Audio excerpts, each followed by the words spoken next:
Samedi 31 mai, le président congolais Joseph Kabila a rencontré le corps diplomatique accrédité à Kinshasa. Une rencontre au cours de laquelle le chef d'État a tenu à dénoncer les réunions organisées dans les représentations diplomatiques et auxquelles participent des membres de la majorité mais aussi des opposants. Des réunions parallèles qui ne peuvent aucunement se substituer aux officielles.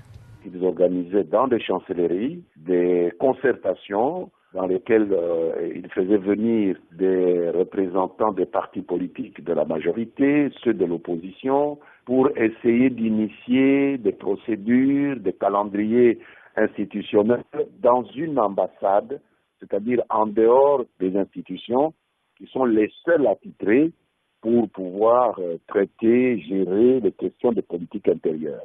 Une piqûre de rappel donc au corps diplomatique, mais aussi l'occasion pour le président de faire le point sur la situation sécuritaire dans un pays secoué pendant des années par le conflit au Nord Kivu.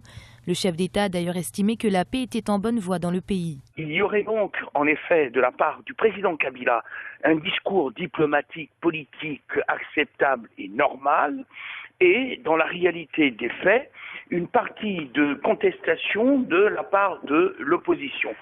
Quel crédit accorder aux paroles de M. Kabila? D'abord, un crédit lié à sa fonction de président de la République, mais les faits sont là et montrent en effet que les choses sont beaucoup plus compliquées, ambiguës et difficiles que ce qu'il a l'air de dire au corps diplomatique.